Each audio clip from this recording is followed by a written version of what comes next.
Rajasthan refinery के उद्घाटन से पूर्व दुर्भाग्यपूर्ण एक घटना हो गई थी। उसके कारण आपने देखा या कांग्रेस के लोग किस तरह से उस पर टिप्पणी कर रहे हैं। अरे ये हमारी धरोहर है, ये हमारे राजस्थान का नहीं देश का सबसे बड़ी रिफाइनरी है, ये हमारा संयंत्र है। राजस्थान के नौजवानों को उसमें रोजगार मिलेगा। मेरे भाई और बहनों, में एक ही बात कहना चाहता हूं। अरे हमने तो 2.25 साल के अंदर जब से हमारी सरकार आई है, लगातार वहां जाकर के मॉनिटरिंग करके हमने तो उसका काम पूरा किया है। लेकिन तुमने क्या किया? वहां जमीनों का बंटवारा किया, उसमें भ्रष्टाचार किया।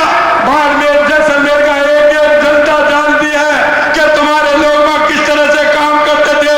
जो लोग आते उनको किस तरह से तुम्हारी जो सरकार थी तो उनके साथ क्या होता था, उनके सामान को चोरी करके आपके लोग ले जाते थे। किस तरह की स्थिति कांग्रेस ने की थी वो आज हमसे कह रहे। आपने किस तरह की वहां स्थिति बना दी थी।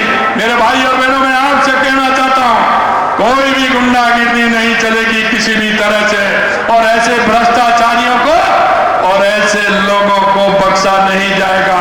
मैं आज भी आपसे कहना चाहता हूं। मेरे भाई बहनों, आप देख रहे हैं पेपर लीक के अंदर 400 से ज्यादा लोगों को गिरफ्तार किया, और अभी लाइन लग रही है। मैं जिन्होंने युवाओं के सपनों को रौंदने का काम किया है, हम एक को भी छोड़ने वाले नहीं हैं।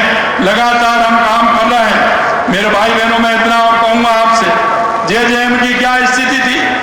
मेरे इस पश्चिमी राजस्थान को जेजेएम के माध्यम से घर घर जल मिलना था, हर घर नल से जल मिलना था, लेकिन यो भ्रष्टाचार की बेड़ी चल गया।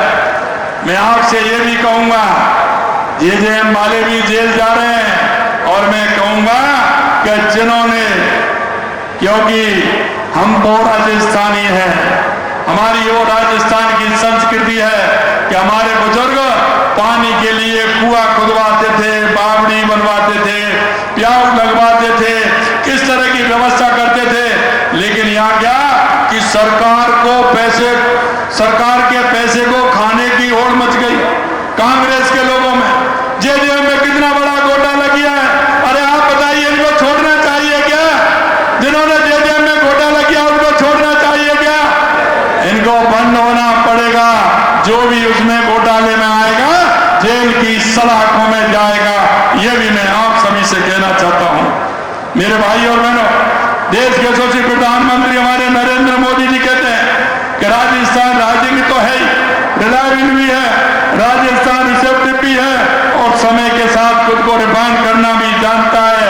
हम उनके इस बताए हुए वाक्य को उसी हिसाब से हम काम कर रहे हैं। आपको इतना जरूर मैं कहना चाहता हूं, मेरे किसान भाइयों, ये किसान की बात करते हैं, क्या कभी इन्होंने किसान सम्मान निधि दी है क्या? कभी किसान सम्मान निधि कांग्रेस ने दी है क्या? 6,000 रुपए किसान सम्मान निधि हमारे देश के यशस्वी प्रधानमंत्री नरेंद्र मोदी जी दे रहे हैं, और 3,000 रुपए हमारी सरकार दे रही है। 9,000 रुपए किसान सम्मान निधि लगातार किसानों को हमारी सरकार दे रही है। आपसे ये भी कहूंगा, हमने वादा किया है कि हम 12,000 करेंगे, 9,000 हो गए। जल्दी चिंता मत करिए, 12,000 रुपए किसानों को देंगे। आज भी मैं आपके सामने कहना चाहता हूं। मेरे भाई बहनों, मैं एक बात और कहूंगा आपसे कि आपने जो देखा है कि हमारे किसान जो फसल उगाते हैं, जो फसल में होती है, जैसे कि मदनिया के अंदर मिर्ची की फसल होती है, कि क्या आप प्रोसेसिंग यूनिट लगा सकते हैं? हमारे जैसलमेर के अंदर खजूर होता है, तो वहां हम क्या लगा सकते हैं? बालोतरा बाड़मेर में हमारे अनार पैदा होता है। हमने आपने देखा होगा, ग्राम सभाएं हुई होंगी, ग्राम विकास और बाढ़ विकास का हमारा काम चल रहा है। आप सभी से मैं कहना चाहता हूं, उसमें हम made in India, vocal for local, जो भी आपके यहाँ बनता है उसको भी हमने उसमें लिया है। हमारे गांव का विकास कैसे हो सकता है, उसमें भी हम उसको ले रहे हैं।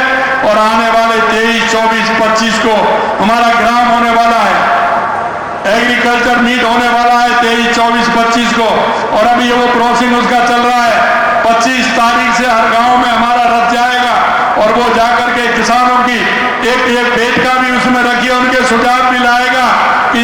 खेती हो सकती है। एक ही मेरा आपसे निवेदन है, किसान भाइयों से निवेदन है कि हमारे पुरखों ने हमारी जमीन को हमारे लिए कितने कष्टों में छोड़ा है। यह जमीन हमारी खराब नहीं होनी चाहिए। मैं आपसे इतना ही आग्रह करना चाहता हूं, उस जमीन को संभालने का काम हमारा है।